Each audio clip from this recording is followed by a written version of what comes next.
The officer's laugh echoed across the room, sharp and dismissive, cutting through the nervous air like a blade.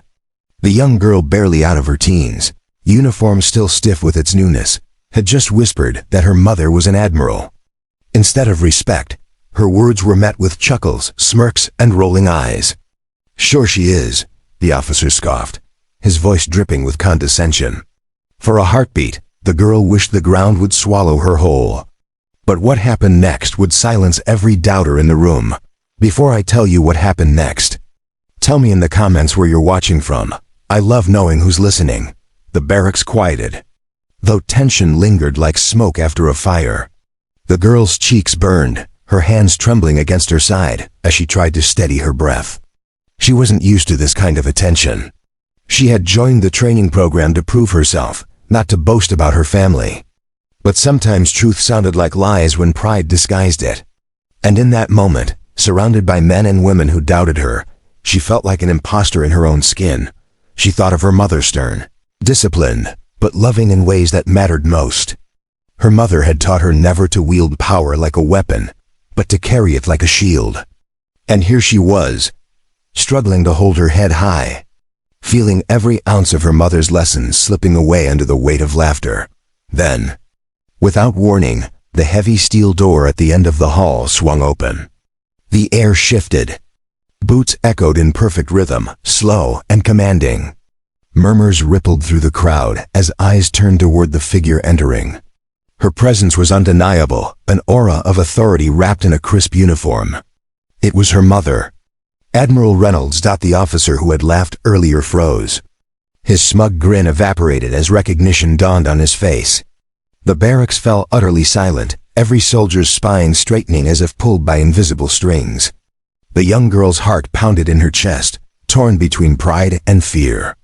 This was the moment she had dreaded and hoped for all at once. Admiral Reynolds didn't speak at first. She simply scanned the room, her gaze sharp enough to slice through the silence. Then she turned toward the captain who had followed her in, her voice steady, deliberate. "This program requires integrity, doesn't it?" she asked. The captain nodded, his eyes flicking briefly to the officer who had mocked the girl. And then, with a tone that left no room for doubt, he confirmed the truth. "Yes, Admiral. And this young cadet is your daughter." Gasps filled the room. The officer's face drained of color, his earlier laughter now a haunting memory. He shifted uncomfortably, his confidence shattered in an instant. And yet, in that silence, the young girl faced her own dilemma. Part of her wanted vengeance, to revel in his shame. But another part, her mother's part, reminded her that true strength wasn't measured by humiliation, but by grace. Admiral Reynolds looked directly at her daughter, her expression softening for just a moment. "Respect is not demanded," she said, her words carrying like thunder. "It is earned." The crowd hung on every syllable, their earlier judgment melting into admiration. Even the officer, broken in his arrogance, could only bow his head. The barracks erupted, not in laughter, but in applause. It wasn't for the Admiral, and not even for the revelation. It was for the courage of a girl who had stood in the face of doubt and chosen dignity over pride. In that moment, she wasn't just the daughter of an admiral. She was a soldier in her own right, because kindness doesn't vanish, it waits. And it finds its way back.